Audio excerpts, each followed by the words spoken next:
Okay, well, thank you everybody for coming here tonight to this Manchester Salon discussion, which has been organised in collaboration with the Manchester School of Architecture and Manchester Society of Architecture.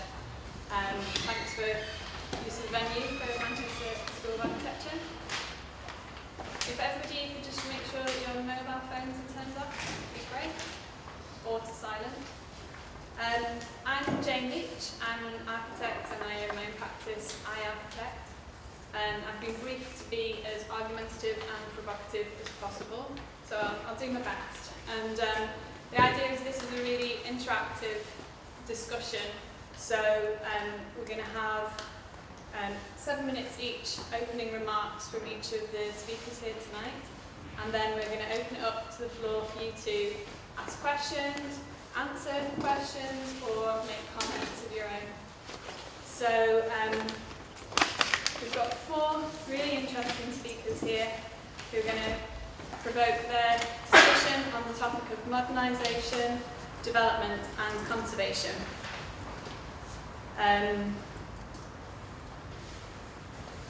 Our modern world needs buildings and cities that meet current and future needs with reduced energy demands. And to achieve this, we're going to need to replace obsolete older property with new developments. Do we need to seek out new future models for our cities and lose our nostalgic attachments to outmoded building forms and city infrastructure?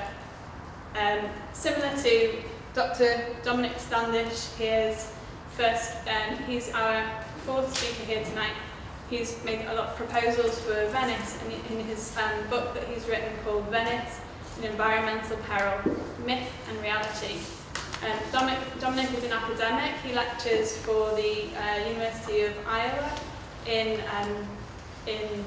Italy, and he's flown over here especially to be with us tonight. Losing historic landmarks of cultural significance through demolition changes the face and the structure and organisation of the city. Is this an acceptable loss to meet the changing needs of our ever-adapting culture and increasing energy demands? Or should we be protecting our built heritage, finding ways to renovate and adapt existing buildings to current and future use? Historic buildings often perform badly in energy terms.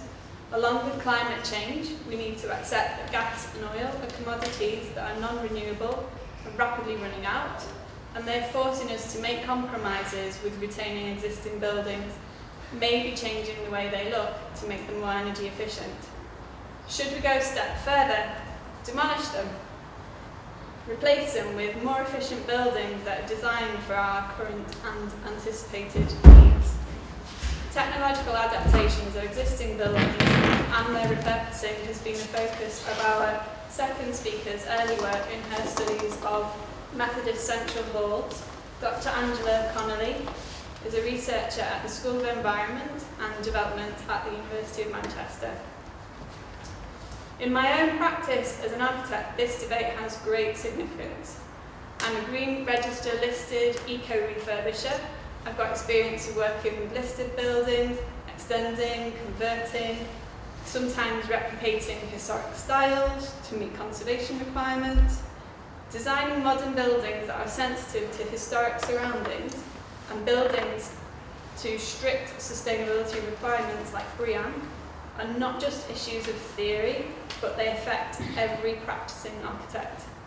And our 3rd speaker here tonight, Jarman, knows the challenges and contradictions faced by a practicing architect only too well. He's partner at Clegg Bradley Studios, and he's had the good fortune to work on a number of really exciting and interesting projects, including the soon-to-open £23 million arts facility here at Manchester School of Art. Sustainability is a much used and abused term and can be applied to many situations, from energy use, community coherence, economics.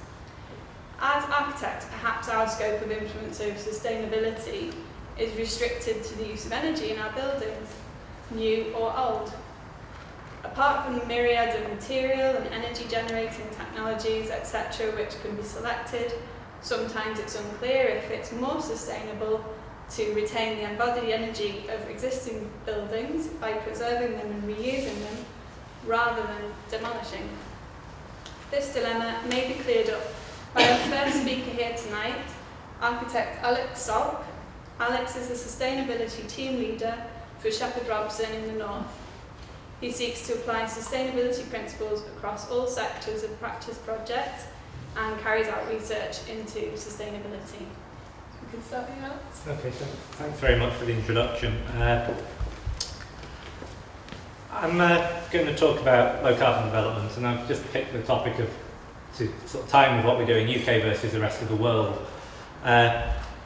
Looking at low carbon development, taking a slightly different view of the world map. In the bottom left hand corner we can see some of the developing countries in the world, sort of GDP per capita versus their power consumption. And I think it paints an interesting picture. We're right in the middle of the mix up here with all of our European counterparts, probably where you'd expect us to be. United States using a phenomenal amount of energy per capita, probably about where you'd expect them to be, and a few other places. And I think the UK's got a really interesting challenge that we need to reduce our energy consumption to help sort of sustainable development and tackle some of those issues about running out of fossil fuels and things like that. And we're embracing it, and sometimes we're being forced to do it.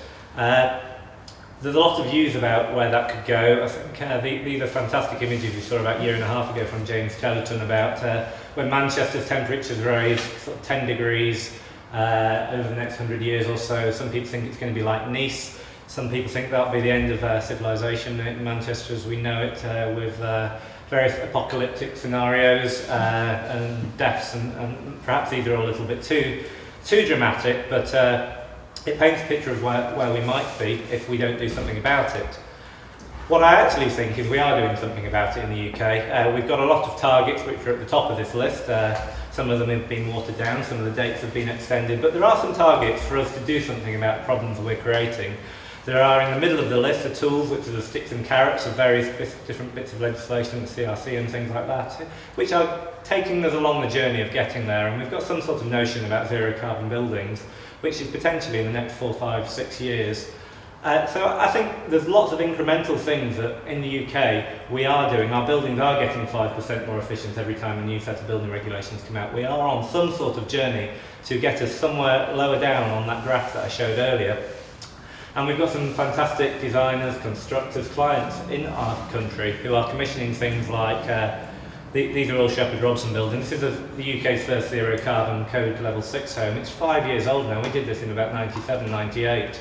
So 5 years ago we've done a zero carbon home, and now we've started to implement some of these. These aren't zero carbon, they're level 4 and level 5. This is our reinterpretation of a terrace house that was on the front cover of the Architect's Journal about 2 or 3 weeks ago now.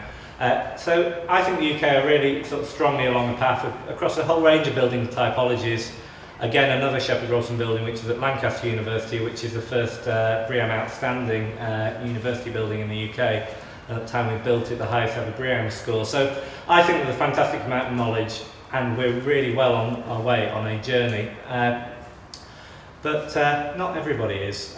These countries up here, UAE, Bahrain, places like that, using a phenomenal amount of energy. They've probably zipped from the bottom of this graph to the top of this graph over probably about a 20-year period. And this is probably what we think of when we think of places like Dubai, and this is actually Dubai, UAE, all of those types of places. Big shiny glass, concrete, skyscrapers, probably something that we saw in the United States maybe in the 70s or 80s. They're building these things now, churning up tons and tons of power. And perhaps the incremental things we can do in the UK are getting harder and harder and harder to really get towards that goal that we need to get to. Perhaps there's some fantastic opportunities out in the Middle East, and places that perhaps are going to head up that graph before they start coming down, like we might expect China or Brazil to get a lot higher before they get lower on that graph. Perhaps there's some fantastic opportunities there to really use the knowledge that we've got, sort of honing and fine-tuning our buildings in the UK and applying them out in these sorts of places. So I just thought I'd very briefly talk about a couple. This is a new headquarters building. This is Siemens in Masdar City. Masdar City, lots of good press, lots of negative press about being a zero carbon city that they're building out in the middle of the desert. We were appointed to build Siemens headquarters there. It could have been another one of these, but that's not Siemens ethos, and it's certainly not our ethos. And so it's been really interesting going along the design process for Siemens. to basically look at what are our inputs. We had a master plan to work to. We had a very strict design guide from Masdar City to work to about embodied energy materials and things like that. We obviously had a design brief from Siemens as a client, how they wanted to operate, and we had obviously a brief from the environment we were working in, the daylighting, the temperatures in the middle of the desert, and all of those sorts of factors. So basically we did a parametric sort of almost academic study of what could a building be out here, what could an absolutely colossal 23,000 square metre office building be like in the middle of the desert to address some of those challenges.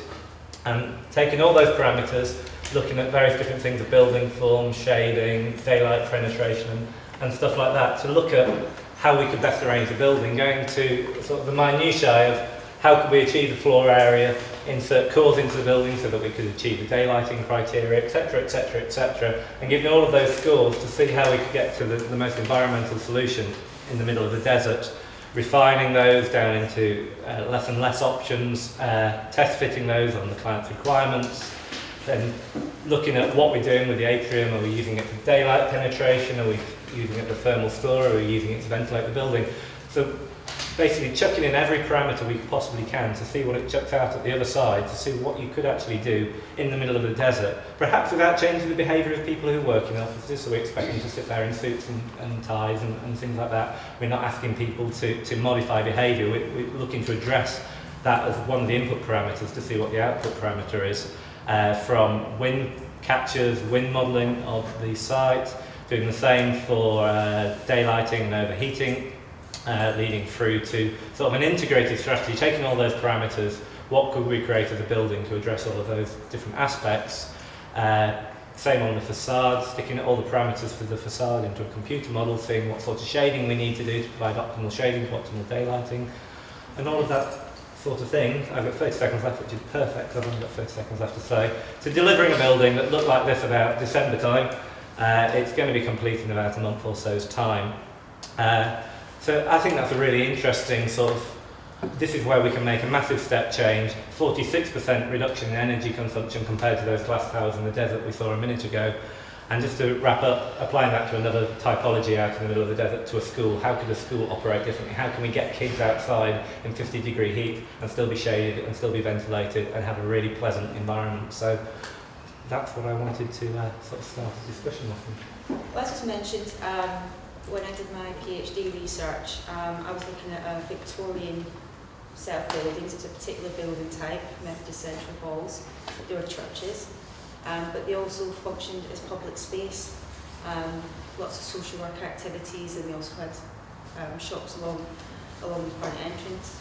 But what I did was I took 6 case studies of different cities in the UK, and I traced not just how the building came to be, but also how it adapted through time.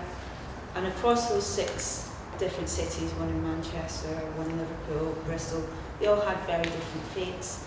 They were battling against religious change and urban planning. So that's the first kind of thing I want to start with. It's that buildings adapt over time, and they can adapt due to a lot of different challenges. The other thing I wanted to bring in is, as well as research, and I do teach students sometimes about sustainable cities, and it's planners mainly, a much derided profession. But one of the visual images that we always give to them is what's called the planner's triangle. And at one apex there's the environment, at the other apex there's economy, and at the other point of the triangle there's equity. And right in the middle is sustainable development, and that's supposed to be what the planner's trying to achieve, trying to balance all these different, the environment with the economy, but also in a way that's just. The third thing that I wanted to bring in was when I was thinking about today, I had a look on my bookshelf, and it was Jane Jacobs' The Death and Life of American Cities that jumped out at me. And in that sort of book, she was really regaling against the sort of big urban renewal schemes in the 1960s. a lot of it based on science and a kind of rational view of looking at cities, and it said, you know, we have to change, we have to completely put in all these big infrastructure schemes, build anew, and it didn't always work. And what Jane Jacobs kind of tried to say was there's something about the small scale nature of cities, something about innovation and newness that kind of stems out from a mix of different things. And also that innovation doesn't just emerge from you know, completely in a bubble. It builds on what's already there. Trying to bring all that together, I think what I would try and emphasise is that there's going to be different pathways to sustainable development, and what we should really be learning, I think, from planning in the 1960s is that there has to be more than one vision. There's a lot of different visions, and it's really important that those are kind of brought to bear on all our discussions about how cities are going to be in the future. It's got to be done in a way that balances equity, and also it's got to recognise that in some places there will be modernisation, in other places it definitely needs to be modernisation sometimes, especially if there's been past injustices. And I think what's quite nice about what Alex was showing, there was kind of, it tends to be apocalyptic visions when we're thinking about future climate change. And what I want to suggest is that we really need to begin to have conversations, and I don't think it's been done on a big scale about what it is we actually value, what it is that needs to be changed. And I don't think we can't make interventions into the city until we actually know what's there and what it is we're changing. And I really think we need to begin to have the sort of public debate, because at the minute it's very much in the realm of academia and architecture. So that's that. Hello, thanks for inviting me to come and talk to you guys. Do you want your water as well? Well, why not? Yeah, thanks. As Jane said in her introduction, I'm an architect, partner at Field and Clegg Bradley Studios. We're based in Bath and London, but we're increasingly trying to sort of nuzzle in on Manchester because we think it's a great city. So apologies to other Manchester architects if we're irritating. So anyway, we're here, and hello. I'd like to just talk in the 6.5 minutes I've got left about universities and their relationship to the city, because it's something that we've been involved with as a practice for 25 years, something I've just been involved with the last 5 years. I've just finished working on Manchester School of Art, the new gallery and studio building, but also a 9,000 square metre refurbishment, reclad of a 1960 building, which is hopefully going to kind of draw in some of the threads that others have touched on. We're interested in the way that, in again referring to the three-pronged triangle, universities impact on the social, economic and environmental sustainability of cities.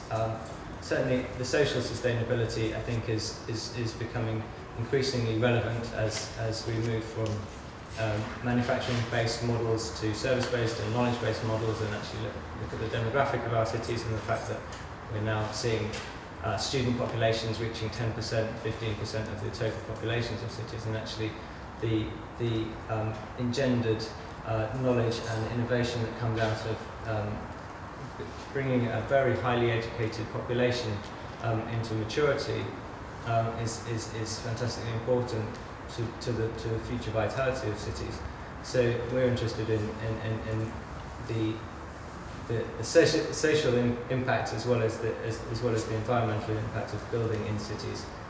One of the things that we always refer back to is the built environment is often attributed as contributing 50% of the carbon use in society, and the next category down is transport. So we rather like the fact that MMU, for example, is consolidating its 7 campuses down to 2, one of which we're in now, which is the All Saints campus, and really intensifying its focuses on city centre sites with the benefits of reduced transport related pollution and so on. So I'm going to just quickly, how am I doing for time? 2.5 minutes. Okay. I'm just going to quickly talk about 3 projects then. The first is the business school, which some of you may have seen if you approached the site from Mancunian Way.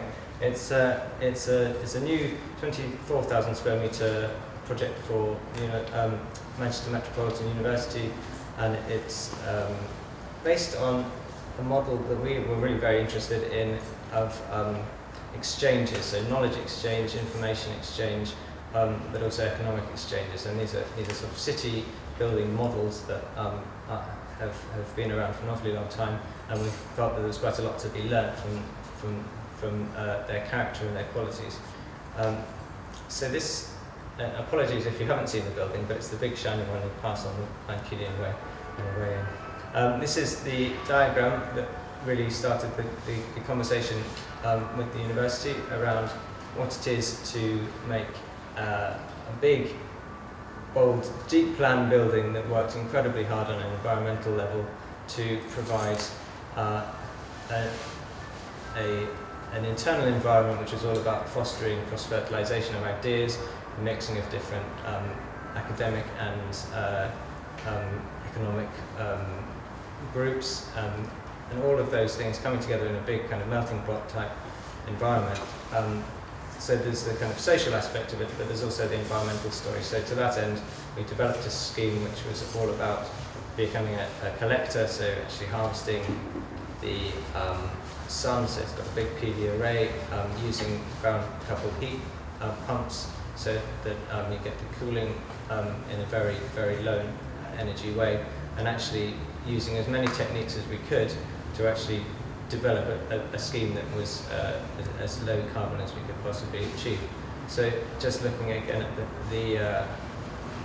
the skin of the building briefly, we developed a facade system which was about not only providing a sort of strong message to the city about the presence of the university and its kind of positive contribution, but also about self-shading the clear glazed elements and actually providing some passive means of minimising gains on the building. I'm doing for time. 5 minutes. Okay, so we've got Worcester Library and History Centre. This is a new library in the centre of Worcester, which is a collaboration between the university and the city. Very interesting building, and one in which we've been considering the question of what it means to try and bring life to a market town, and in a not the most kind of it's not the first place you think of in terms of innovation and kind of economic. What am I trying to say? There's quite a lot of sleeping market towns in the UK, and it's quite interesting to think what we might do in terms of new interventions in historic settings. So this is a cross-section through the building here. We've created a number of light chimneys, which are also servicing the natural ventilation strategy of the building. It's a naturally ventilated archive and library, which is a very unusual beast, because actually it's rather difficult to ventilate archives naturally for various environmental control reasons. But we've looked at various bits of complex thermal and wind modelling to derive a form that actually enables light to naturally penetrate into the spaces, but also to generate up currents of air, and actually wind blowing across the top of the building actually draws the air out and actually induces the flow of the air in by creating negative pressure in the interior. So we're quite okay. Do I get to the bit that Angela didn't use? Okay, so flicking through, there we go, that's that. Lastly, I'm going to borrow half a minute. This is Chatham Tower, the overclad. There's a 35-year-old or 50-year-old piece of concrete frame in there that was from a 1960s modernist icon that didn't work environmentally. Rather than rip the whole lot down, we took the windows out, replaced it with 40% less glazing to minimise gains, We've therefore prolonged the life of the building by another 40 years, and we've brought it to modern building reg standards. So we support the notion of reuse rather than always knocking things down and starting again. Okay, good evening everyone. I'm Dominic, and welcome to the evening. Thank you for all the thoughts of my fellow colleagues on the panel. What I'd like to do this evening is talk about some of the broad themes around sustainable development and modernisation, development and conservation. I'm not going to talk a lot about specific buildings. I could talk for a very long time about specific buildings in Venice, but maybe we'll get to a few examples in the discussion. I'd like to look at the broader themes, and in particular I'd like to argue that sustainable development is basically a 30-year outdated mindset for the way we look at our societies. And the key problem I think that we face today is one of economic growth. And I actually think the Archbishop of Canterbury, Justin Welby, this week when he talked about the UK being in depression, I'm not a kind of strong churchgoer, but I think he kind of hit the nail on the head with some of the real problems that we're facing. So what I'd like to propose this evening is a new mindset based around the title of modernisation development plus conservation of nature and important historical heritage. A new mindset. When I say development and modernisation, it's important to specify that I'm not talking about development as it's often currently thought in terms of improving people's rights or well-being, but much more around economic transformation as it was defined in the 1950s and the 1960s, which obviously needs a lot of research and development to spur growth. Maybe in the discussion we can go into some different examples of different places, but I'd like to just start with a definition of sustainable development, because I think it's kind of helpful to get a grasp on what we're talking about. And this is the most widely used definition from the Brundtland report of 1987. I think one of the problems with this definition is firstly that it starts from a very narrow definition of needs. If you look at point 1, the idea of sustainable development is that it should focus on the essential needs of the world's poor. Now obviously the world's poor need development and improvement, but they have lots of non-essential needs, and lots of other people in the world who have needs as well.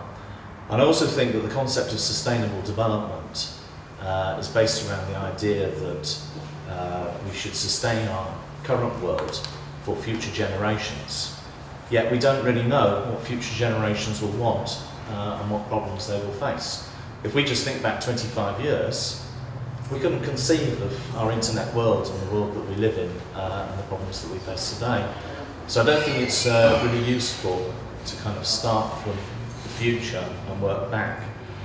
Instead, I would argue that the more we grow our economies and develop now, the more opportunities future generations will have for solving problems.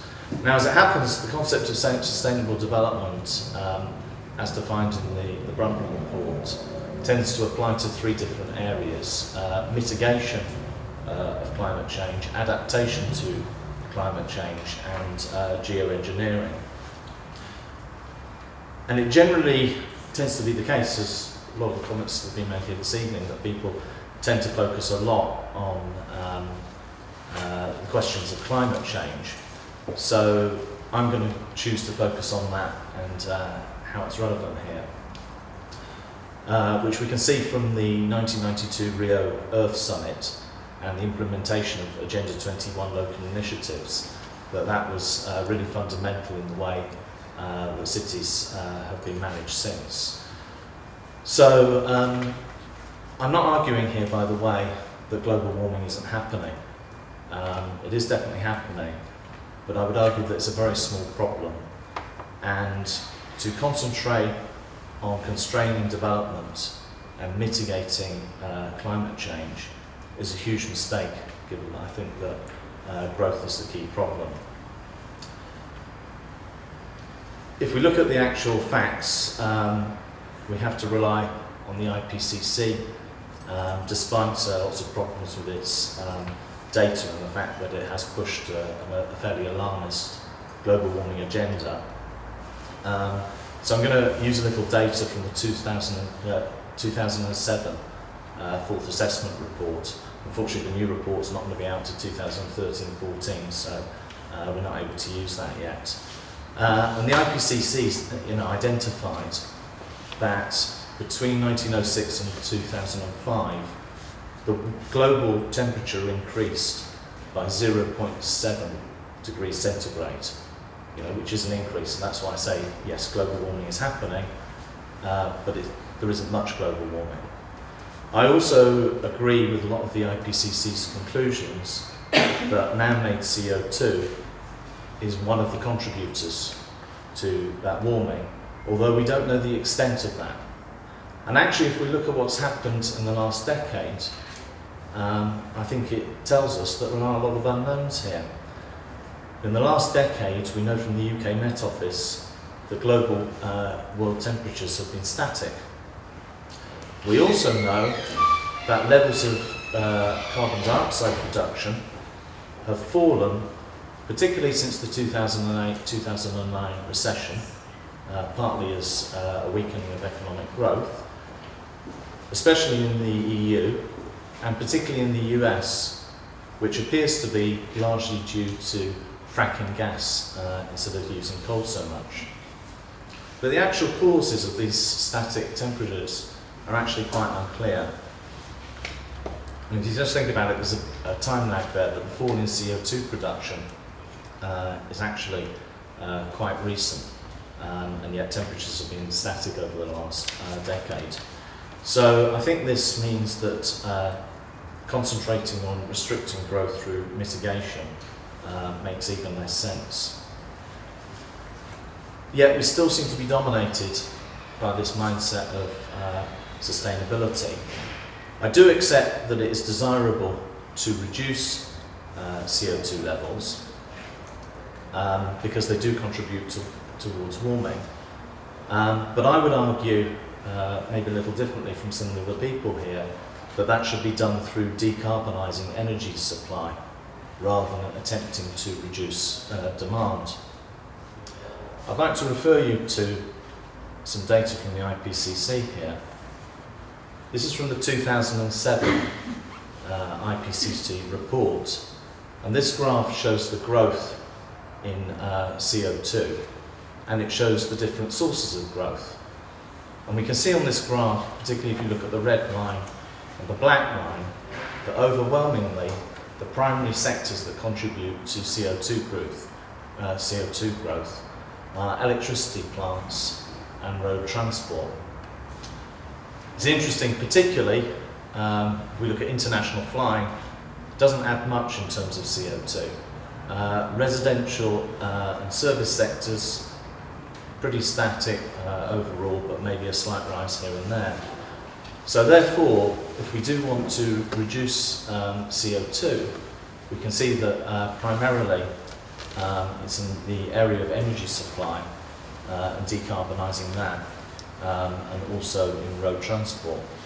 This is a comparison of all greenhouse gases between 1990 and 2004. Again, we can see a significant increase in all greenhouse gases in energy supply and transport. On the other hand, if we look at residential and commercial buildings, there's very little change in the output of greenhouse gases between 1990 and 2004 on a global scale.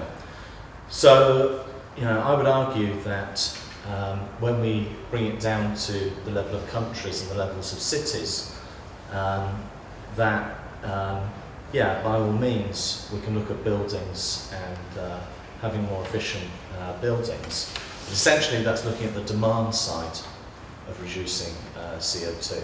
Whereas instead I would argue that we should look much more at the supply side, particularly as demand is going to increase. We know the world's population is going to increase. There will be more people who want more houses, and we don't want to restrict that, and people will want to move into homes. So I would argue that yes, we should build homes. It's fine to make them more sustainable in terms of reducing CO2 output. However, I don't think we should fool ourselves that that's going to make a very big difference to the world. And in particular, final point, the IPCC also argues that the most likely scenario for the growth and temperature of cities by the end of this century is 2.6 degrees centigrade. So the kind of images about Manchester, I think you were right to say those were alarmist, because even the IPCC doesn't say that was going to happen. And just for example, if you look at the city in Arizona, Tucson, the temperature in Tucson has increased by 3 degrees since 1969, which is more than the IPCC predicts for the whole of this century. The population has doubled and the city has grown. The people of that city have not dropped dead. And people can live and work in different environments, and I kind of very much agree with Angela that it depends very much on how we kind of organise our cities, and there's lots we can do to reduce CO2 demand, but if we want to address climate change, the primary area we need to address is CO2 supply. Okay. So I would argue for a different mindset. Right, okay, thanks for right, sorry, I gave Dominic a little bit extra time because he's just flown in today to be with us here, so he got a little bit extra time. So if we can open up to, we'll take 4 or 5 questions or comments or answers to other people's questions. So has anybody got any? Can I just ask Dominic to clarify? Surely the supply side increases because the demand side requires more supply. I don't really understand how the two are not related. Okay, we'll go through a few and then we'll come back to that. Just a question to Alex. That picture that you put up about Manchester, when that came out, I was absolutely livid with it because it is so apocalyptic. But the sense of what goes into it is a real desire to use technology, so kind of photoshopping of pictures and using your imagination, using technology to develop scenarios. But the scenarios are just so negative. That's a kind of backdrop politically of all that discussion of global warming and what have you. Your pitch seems to be very good, real kind of niche pitch of quality buildings that fit into that climate, that political climate. And you made a really, really interesting point, which was we create buildings so that people don't have to modify their behaviour, which pitches perfect. I love that. But what you're suggesting in terms of buildings is a profound change of behaviour that we have to, as architects or as society, think and modify the way that we build things.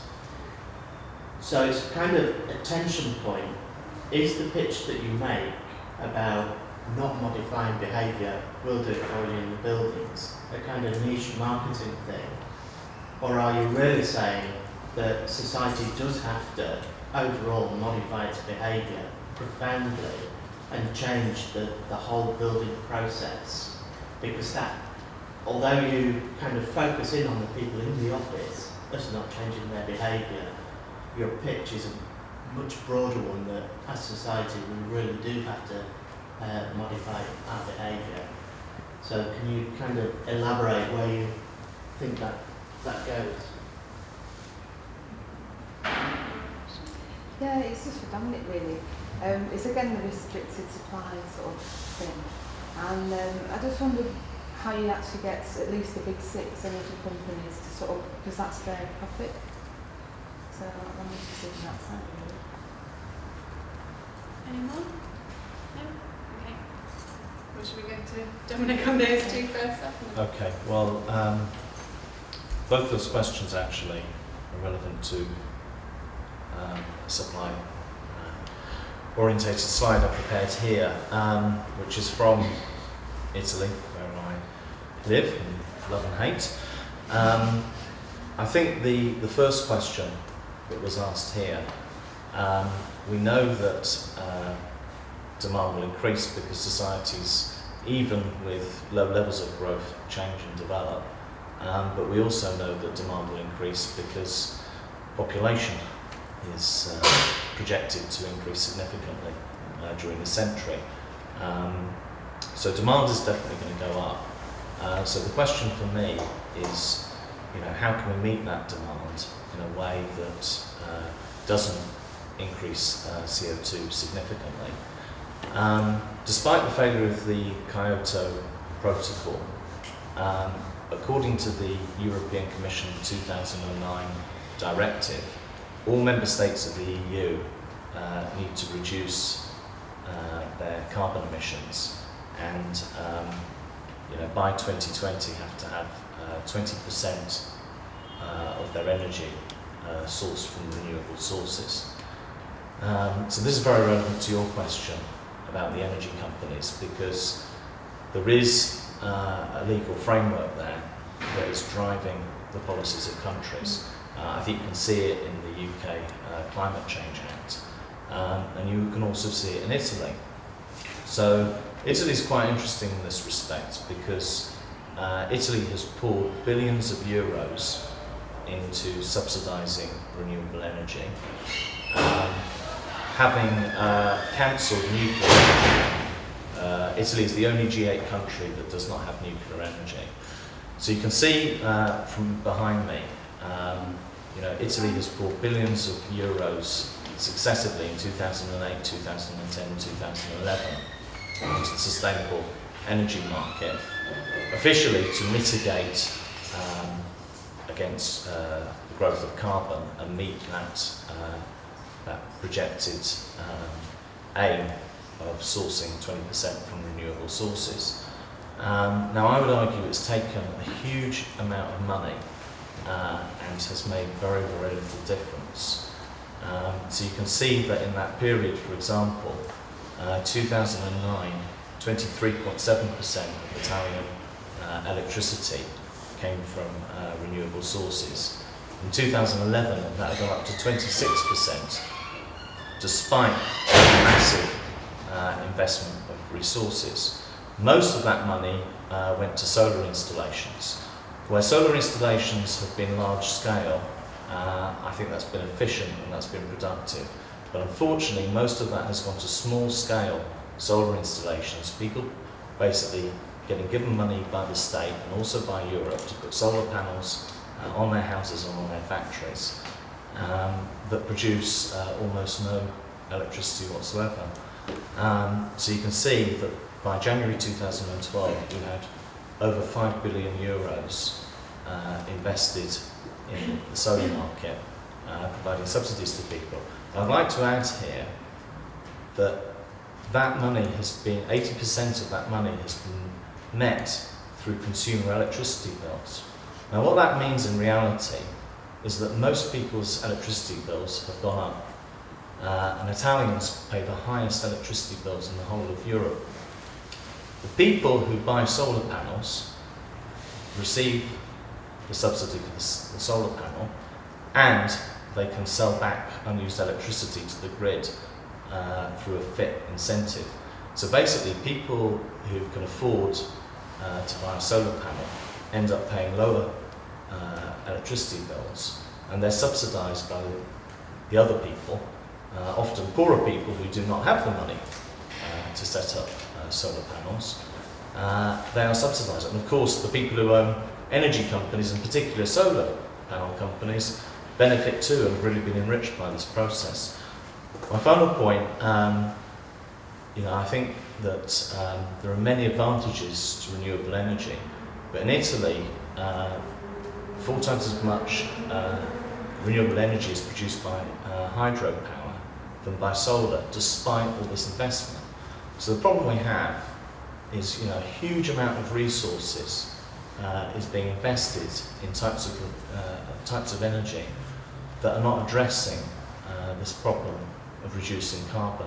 And I'd be really in favour of Italy reintroducing nuclear power. Obviously, the energy companies are influenced by that framework. As it happens, in December I published a paper about the energy companies in Italy, so I'm very happy to refer you to that paper in the journal Energy and Environment that kind of outlines how the companies have responded. But the companies did agree to build some new nuclear plants, particularly with French expertise, and those agreements were cancelled. So, this framework and the 2009 commitment is still influencing energy policies across Europe and directing huge amounts of resources and time investment as well into projects which very often do not reduce carbon, very minimal impact. Okay. So, Alex, would you address that? I think behaviour modification is a really interesting point. And I probably sit on both ends of the spectrum, to be honest, or quite close to both ends of the spectrum. I think as society we generally have an instinct to always want more and develop further than perhaps the generation before us. And I know the financial situation at the moment perhaps is suggesting for the first time ever this generation may not actually have more than their parents. But I think to make advances, they have to be popular. We can't ask everybody to go back to composting or to go to composting toilets and things like that, because they're not going to be popular things. So in terms of, there'll be niche things that are always around the edge, but how do we get the mass of society to say use less energy in the future? So perhaps it's the professional skills, lots of the people in this room, who are the people who need to do that modification of behaviour. So we need to develop architecture differently, and people who plan cities need to plan cities differently. So we can do that so that the majority of society can continue to develop as they always have done or would like to do. And we don't at any stage have to say, no, stop, you've got to have left, you've got to turn the lights on left, you can't have central heating anymore, and all those sorts of things. So I think the people with the technical skills sort of going down the technology side, we have to find solutions to these problems. So I think that's where I see perhaps behaviour modification is the upskilling of people who are delivering a variety of services. I do have a slightly different view that things have gone a little bit too far, and as sort of a counterpoint to that office out in the Middle East, we've designed one that we never built here in the UK, which was a mixed-use office for non-government organisations, NGOs, and we did say, throw away the rule book, we don't want it 19 degrees plus or minus 2, that's ridiculous that it's the same temperature every time of the year. In winter, come to the office in a jumper, in summer, come to the office in shirt sleeves, we don't need to keep it in that really, really fine range. So I think we need a bit of both. I think we could work on that project because we had a very enlightened client, or potentially had a very enlightened client, we didn't actually win the job, who was prepared to look at changing his performance criteria to deliver something that's truly sustainable. If we look at a building out in the Middle East, I would say it perhaps would have been foolish to turn our backs to it and say, no, you're asking for something ridiculous. Everybody can't come to work in shirt sleeves all year round. We're not doing it. Build another one of your shiny skyscrapers if you want to. I think we had a role there to say, no, we'll try and use our technological solutions to help you develop as best as you could. You could have gone further, but let's help you develop and actually get this building up and going and not turn you away and have you build another glass and steel monstrosity. I think I would support all of those comments, and I think it is a bit like the kind of reducing of the salt in baked beans and soup very gradually by Heinz without telling any of their consumers. We've noticed. Now, have you noticed?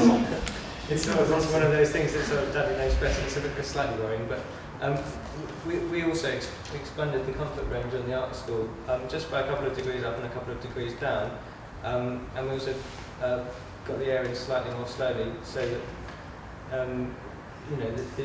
the reduction in energy use, and I think there is an economic argument for making energy go further, irrespective of whether, I don't think it's a restrictive thing, I think it's just an economically sensible thing to get more for less.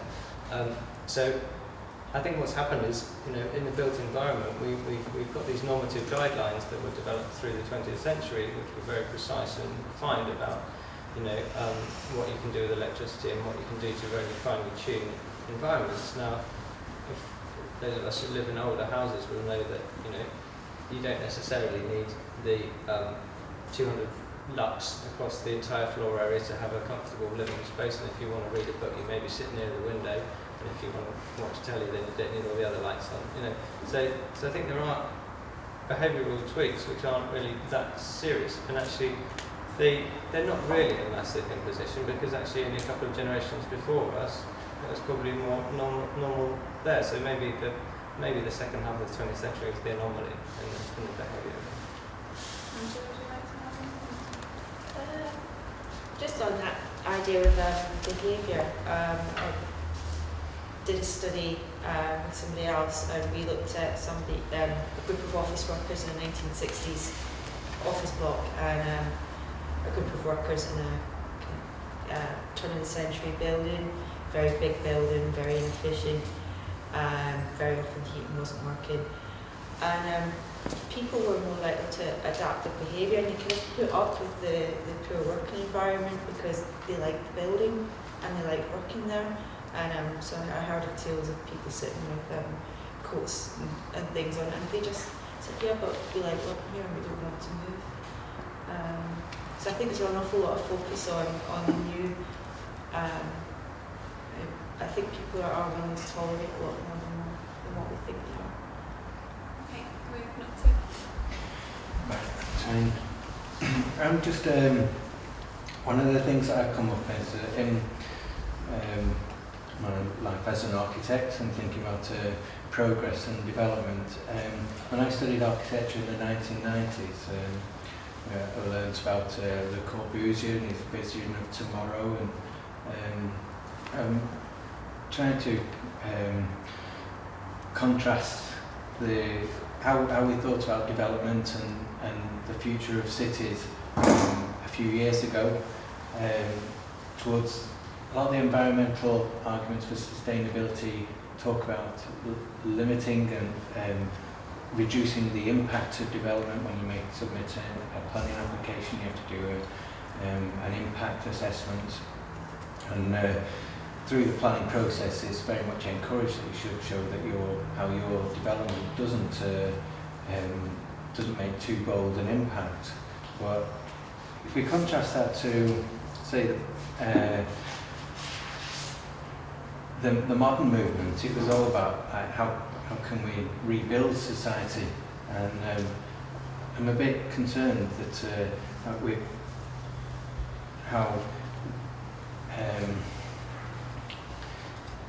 instead of trying to transform society or the built environment, we talk about how can we sort of survive and make do. And then we sort of forgets the legacy of the Industrial Revolution in a way, where through the factory technique we could make more with less resources, and more people can actually produce more.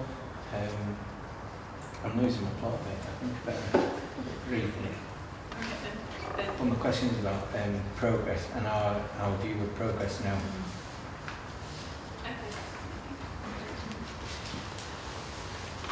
It was just interesting with all the introductory remarks, the fact that everybody was building everything around issues around either sustainability or perhaps not sustainability, and nobody started with building users. And as a user of buildings, to me that just seems a very odd way for the people planning our buildings to behave. And clearly I'm not from planet architecture, so I freely admit that, but I would have thought the best place to start in designing a building is to find out what people want. And I think it kind of fits into the question that Simon raised about Alex's question, comments about, you're not trying to modify behaviour. That seems to me just a little bit lacking in vision, that actually saying, we'll let people carry on sitting at their desks in suits, we won't bother them. Because actually, you should be bothering them. You should be saying to them, what do you want?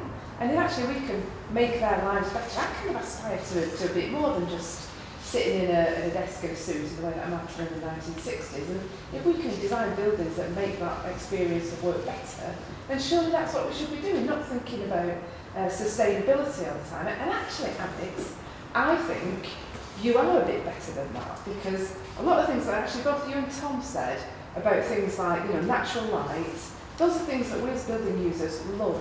And I think you should be justifying those, not because of sustainability or all that rubbish, but because actually that's what building users want. You know, we want natural ventilation, we want natural light, we don't want blooming air conditioning units and lights on all the time, because it actually makes our life a bit more pleasant. And I think you should be justifying it on that basis rather than on the basis of sustainability. To give you your due, I'm guessing that a lot of the time when you're doing pitches, that's what your clients are looking for, and so you know you're looking to tick those boxes. But I just think maybe I just want you to be a bit more courageous about buildings around people. I just wanted to raise a question that kind of flows from some of the things that both Dominic and Angela said, which is around growth and sustainability, because I love historic buildings. And Jane, in your introduction, you said perhaps we need to be a bit less nostalgic. Why should we be a bit less nostalgic? I love old buildings, and I don't think that's a failing on my part.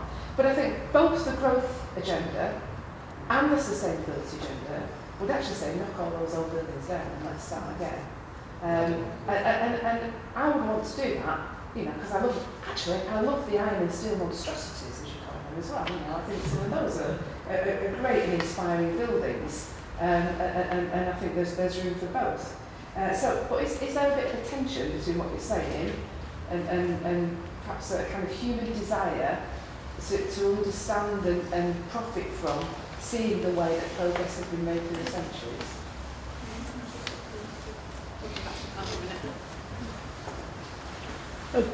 One of the things I'm wondering about is I'm working on a few research projects at the moment. They're looking at trying to address the problem Dominic was talking about, having not enough power. But not just not enough power, not enough grid infrastructure to deliver that power, because that's also a bit flaky at the moment. And one of the concepts we're coming up with is the idea of virtual power stations, which is buildings being a virtual power plant or communities being virtual power plants, which means you do not just zero carbon, but negative carbon and use it to fuel a few electric cars and things like that. But I suppose I've got a lot of interested academics who are quite bright and engineers on board. But what I'm interested in, certainly from the architects, is if we go down that line and make buildings into power plants, how is that going to upset the aesthetic of the buildings with massive wind turbines and solar panels and biomass generators? And also, have you come up with any clever ways of retrofitting to these nice old buildings that the lady in the front likes but still keep the same aesthetic? Because I think there's a real drive behind doing this, both from a cost saving point of view, but also the need not just to have nuclear power stations and dams and things, but also local generation as well. So I'm interested in your thoughts on it. We're just going one more. I'm Dave Ellison. I'm an architect, but I'm also Vice Chair of Planning at Manchester City Council. So I'm interested in the city as well. And just to come back to the points that Tom Jarman made, and also the superb presentations about building, they're about density of the city. And it strikes me that, to use Venice, it's a very, very sustainable city. You walk or get a boat around it. Cities are the future. From my point of view, I'd like to think so, of sustainability. You've got to get people living close together, and both presentations from the architects were quite very, very dense developments, which of necessity drive sustainability. It's about people coming together, and that makes them more sustainable than those spreading across the whole of the earth. And I would like to think, as a dweller of Manchester, then you can certainly fit a huge number of extra people in Manchester without harming the city. The consequence is it will affect the environment, but in a positive way, so you'll get new buildings and old buildings together. I don't think that's a problem, provided it's not pickled in asphalt.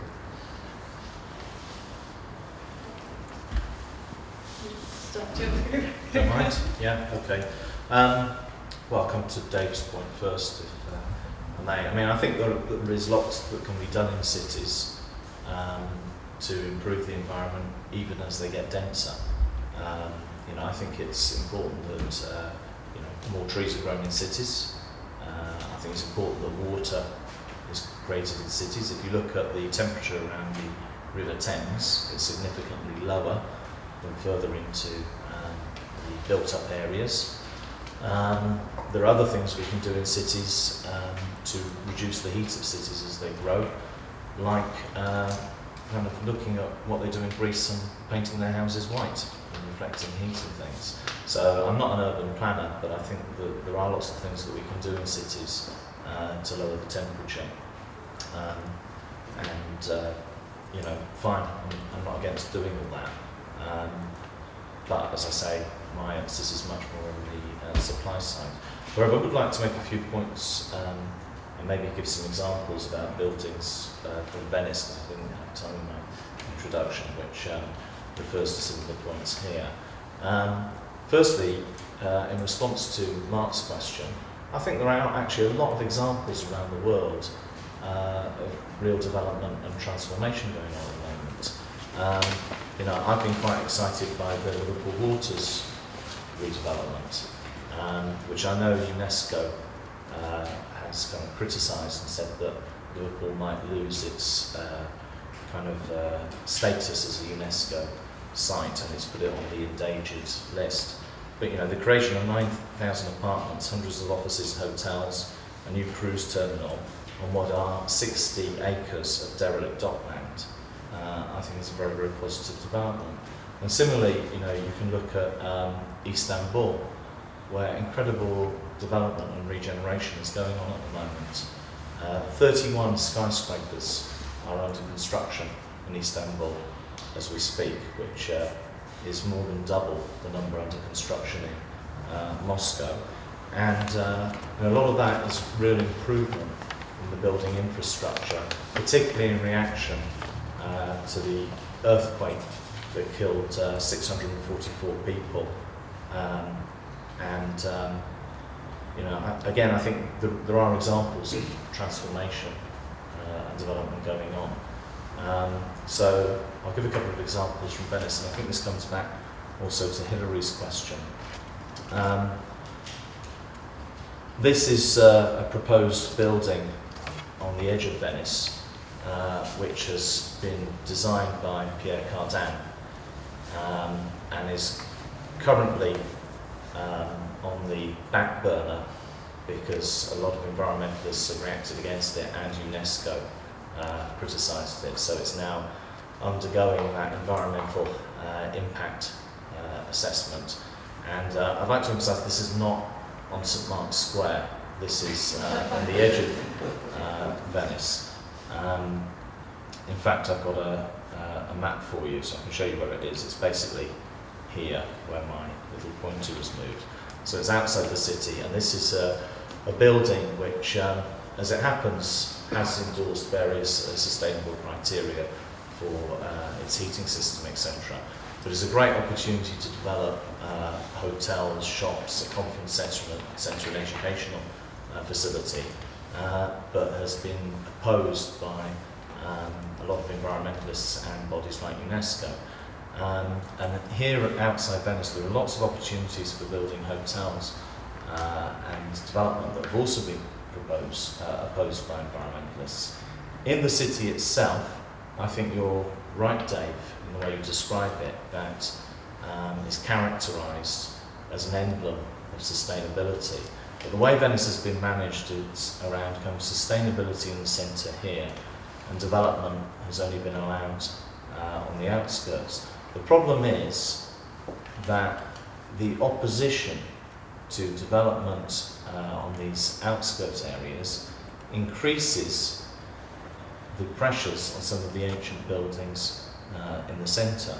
So lots of palaces in the centre of Venice have been restructured as hotels recently because of the opposition to building hotels here, that the hotel companies are buying up ancient palaces in Venice and you're losing the ancient heritage of those palaces. And that's why I think conservation is important, because those are things that I would oppose. I would say that we should have development on the outskirts and save the infrastructure of those palaces on the inside. I'll just show you a picture of one building. I'll let you come in. Picture, then we move on. Yeah, this is a very important palace in Venice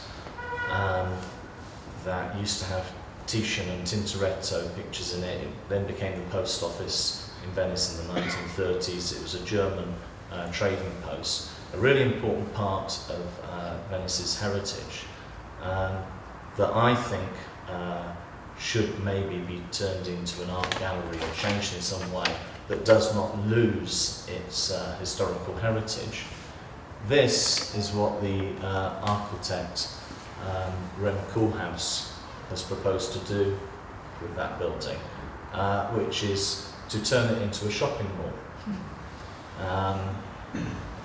And the money has come from the Benetton group, which already has a superstore in the centre of Venice, and this has now been approved by Venice City Council, despite its celebration of sustainability. The Benetton Group has given Venice City Council a lot of money to approve this project. Koolhaas has modified it slightly. Indeed, he's got rid of the balcony here, and some changes have been made. But the point I'm trying to make here is that I'm very much in favour of development, but with conservation as well of important historical heritage. And this isn't just a kind of academic point. I've campaigned and spoken publicly against this development, but in favour of the development of the Pierre Cardin White Palace. So there's just kind of a couple of examples of, I agree with you, we don't want to lose important historical heritage to a shopping mall. Right. Tom, you look like you had something to add. I just think that Pierre Cardin is probably quite a good clothes designer. Not that good, I think. I think the question about what people want is an interesting one.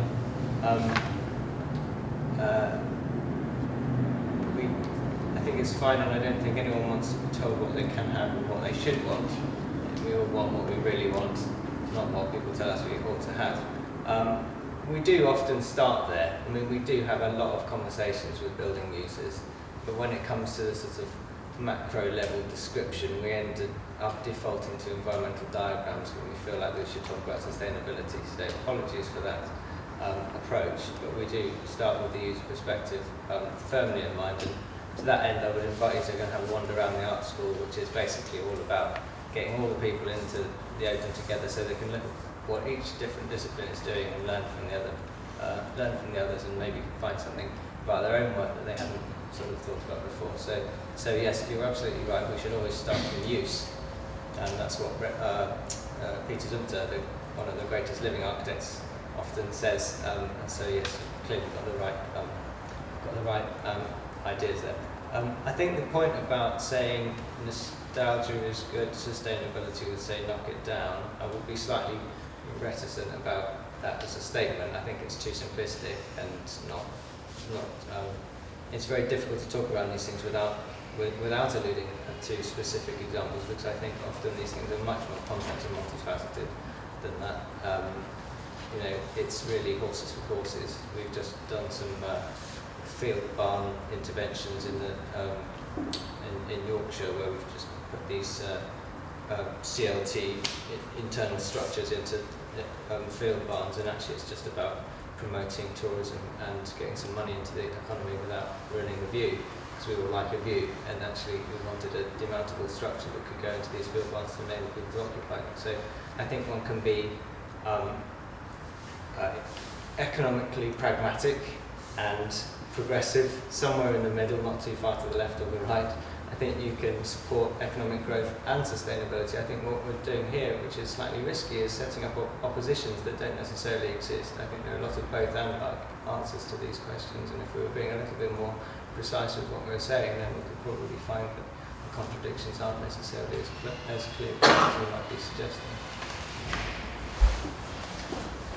Yeah, I think sort of the post-industrial Manchester is a great example of sort of horses for courses and marrying all those different uses together. I think that's why Manchester is so successful.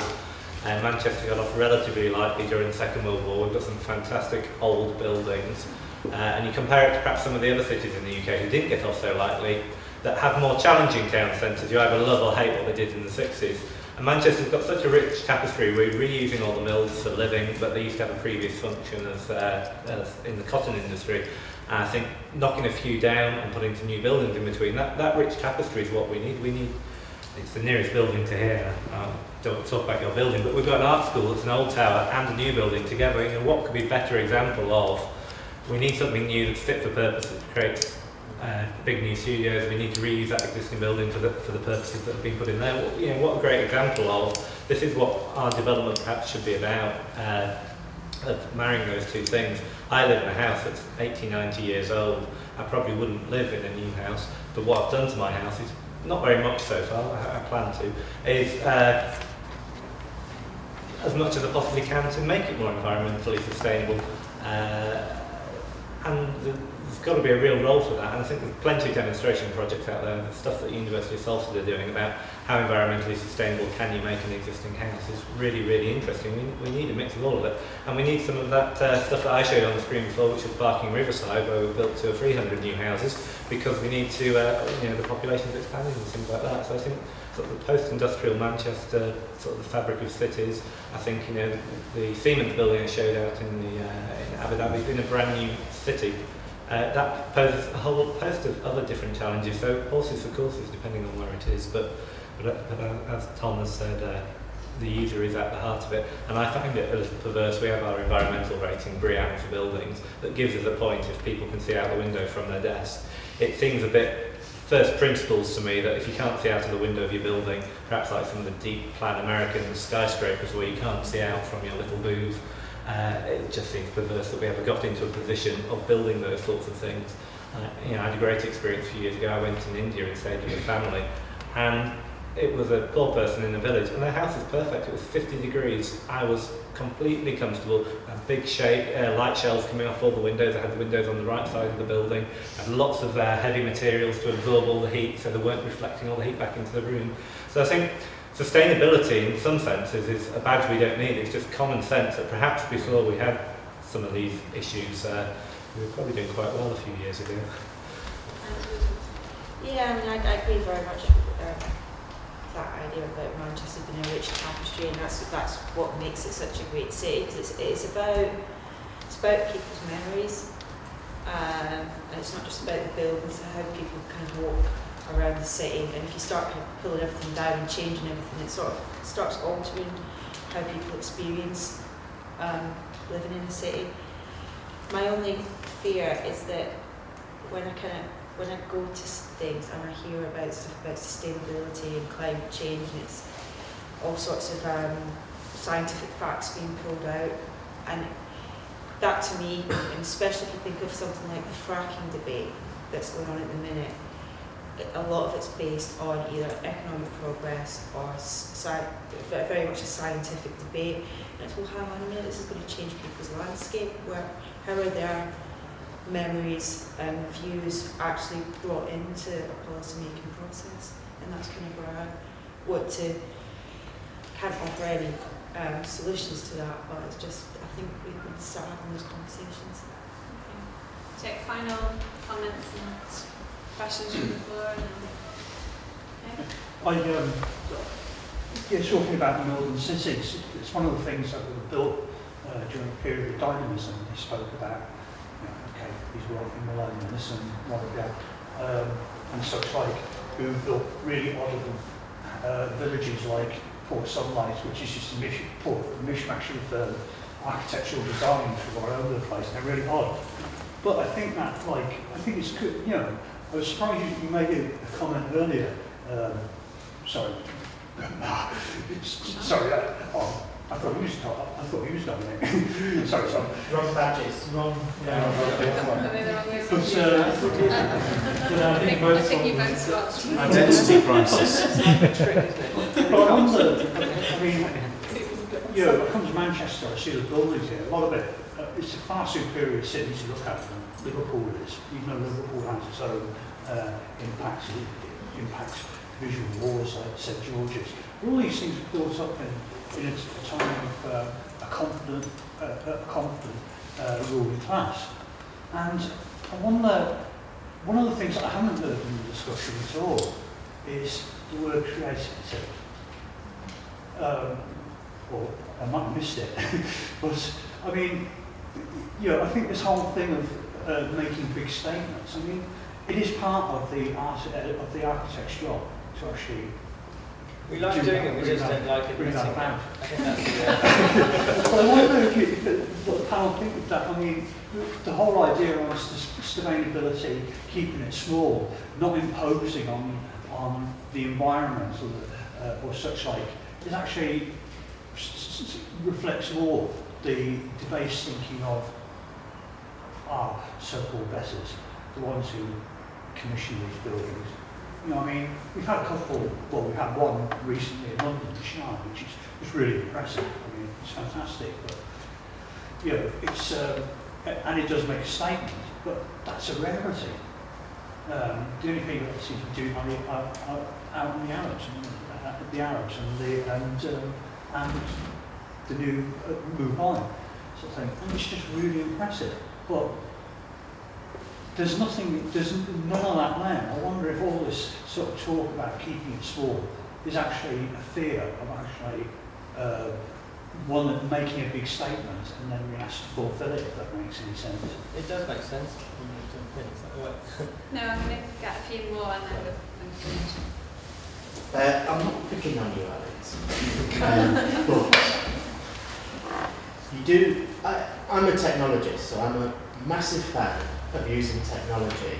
But the way that you described the use of technology was, you know better, and so you shall do it. And architects who have the capacity and the skills should just work collectively for the betterment of everyone else, which on one level sounds great, the betterment of everyone else, but on another level it sounds extremely elitist and excluding of involving ordinary people in the whole process of organising our future.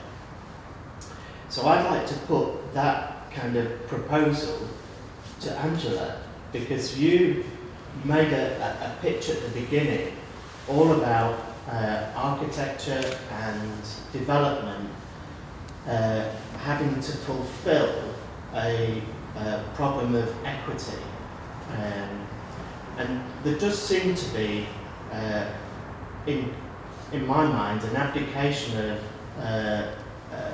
having a political debate out in public, and behind the scenes, people who know, people who are our betters, organise things on our behalf. And that, for me, is profoundly problematic. It's elitist, but in the end, it's not actually going to solve the problem, because you're going to have the discussion out in the open with society, and society needs to own and shape the future. And this kind of retreat into professionalism, I don't think is going to help advance that and solve that. So I'd like to put the idea of professional sorting it. Why are you kind of looking to professional architects and what have you to solve a social problem of inequity? Yeah, are we asking too much of architects when we're introducing the concept of sustainability as something that should be central to the architectural profession?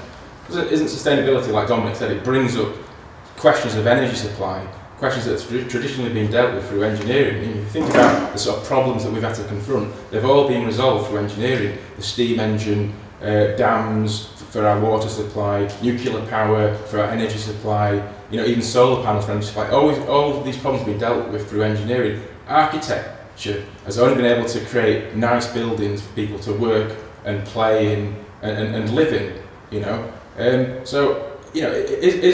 there a problem within the architectural profession that it's unable to sort of limit its horizons to purely create nice buildings for people to live in?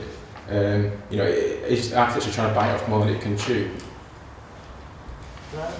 In a minute. Yeah, we're going to really quickly go. Okay, I was wondering whether it is actually architects that are driving that, or whether it's something that's coming through legislation and building codes such as BRIAP that's leading us to obsess about technology within a building. It strikes me as it's a kind of a westernised perspective, or maybe even a luxury. If we look at China, they produce something like a quarter of the world's cement production, which goes into create onward production of concrete, which allows the rest of the world to build. So it sort of raises the question of whose carbon is it anyway? Thank you. Final point, and then we'll come back to the panel. Yeah, just a couple of points really. First, on the point of professionals know best, and the problem is I'm involved in building management, and I know that a lot of people, although they like the concept of low carbon and they support it, they actually, although they also like the idea of control, when it comes down to it, they'd like someone else to do it for them. And however much we like to say, yes, let's democratise this, you ask your average person in an office or in a large building, they don't want to be thinking about that. They just want to get on with what they're doing, and they want someone else to deal with that side of things. So the architect surely has a role there, and there's no way of avoiding it, because even if we say it's down to the supply companies, we're never going to be able to get zero carbon energy supply. We are going to have to reduce our consumption, and although architects aren't the only people dealing with it, they are one of the many people that are going to have to deal with it. But in building management, we have to deal with it, but we can only deal with the buildings that we're given. So the buildings have to be the best they can before we can make the most of them. Thank you. Okay, we'll come back to the panel. Really quick sort of round up, really. Tom, you were really keen to. No, there's a couple of things. I think we shouldn't underestimate. We say all architects look after the design of buildings. Well, of course, that's not really the case. We kind of, people come to us because they kind of like what we do. Sometimes they come to us because we're cheap, Sometimes they come to us because there's no alternative. But and sometimes they completely circumvent us if they want to get a building that's designed by an engineer, then they'll do that. But the point is that we orchestrate teams, which are usually teams of specialists, and the number of specialist consultants on projects has multiplied over the last 20 years. So you might have a team of 15 consultants on any one project. So what we're really doing is just synthesising the expertise of others, and actually we're developing the strategies at a kind of compositional level that have a lot of skills and a lot of kind of brains behind it. We work very closely with people like Arabs down the road and Max Fordham, and actually they're the ones driving the answers. We just have the ambition to try and make it all work. Yeah, I don't think that professionals have got the answer to resolving inequality. I think the point I was trying to make is that where you have people arguing very strongly for conservation, I think there's an argument to be made for preserving what we have in the city, but also maybe thinking in terms of where we do pull things down and where we do modernise, it's done in a way that, because conservation can also mean translating past injustices onto the future. So I think there is a strong case to be made for modernisation. The other thing related to that when I was kind of saying about that thing when we're teaching urban planners about environment, economic inequity issues, part of it's a lot in the sustainable development debate, it seems a lot has been put on planners and urban planners, and this is on a global scale. It's like urban planning can be the solution if we have good land use and all the rest of it. And so I think too much has been put on that profession when it's another thing that we do quite a lot is how do you involve communities in making those decisions about their lives. But that kind of means having debates open in public, and I don't think we've quite got to that stage yet where people are involved in a very close way in debates over how the cities are changing. Okay, we were supposed to finish 1:15, but slightly running over. I'm going to give Alex and Dominic a chance to have a quick roundup, and then if anybody wants to continue the conversation, there's going to be a bit more time to do that. So, Alex. Okay, quite sort of like the provocative comment of the architect as the elitist, and who are we to impose our views on anybody else, because ultimately these are other people's buildings and other people's cities. But I also think we have a role to challenge and to offer insight and to offer something new so that we progress as a society. Some people take us up on that offer when I offer somebody something cutting edge or bleeding edge that's never been done before. Some people take us up on that and say, go on, have a go, do something different. And some people go, no, who are you to say that to me? I asked you to build me a red brick house with a pitch roof. I want a red brick house with a pitch roof. Because he's taken the view that he knows what he wants. Who am I to impose my elitist views on him that perhaps a red brick house with a pitch roof is no longer the right model for housing? So I think, I said horses for courses earlier, I'm going to say it again now. People choose to work with who they want to get what they want out of it. And some people challenge, some people deliver what they've been delivering for 20 years. And so I think, and then moving forward to engineers have always created everything. I think some of the stuff I've been talking about, like sort of when I went to stay in India, that was just about good passive design. That's the first thing we do before we need an engineer. If we orientate the building correctly, it won't overheat in the first place, so we won't need the engineer to solve the problem of the overheating. So, I don't want to say, architecture is a small cog in this. Architecture is a big cog in this, and we do have 15 other professionals sat alongside us, but there's an awful lot that can be brought back to some of that common sense, back to sustainability before it was sustainability, that actually can make a real difference. And you don't have to buy it every time, but sometimes it gets bought, and sometimes things get moved on a little bit in one way, and somebody has a completely different idea to me, we'll move it on in a different way. And that's probably the rich tapestry of how our society works, that you don't employ me every time. But that might be quite nice. You employ lots of different people and we get lots of different answers. Okay. Yeah, I think there is a little bit of narrowness to the discussion, as was indicated in one of the questions about the focus on architecture. And I think, modernisation, development and conservation is a much bigger question than just building design. I've given some examples of building designs that, some negative and some positive.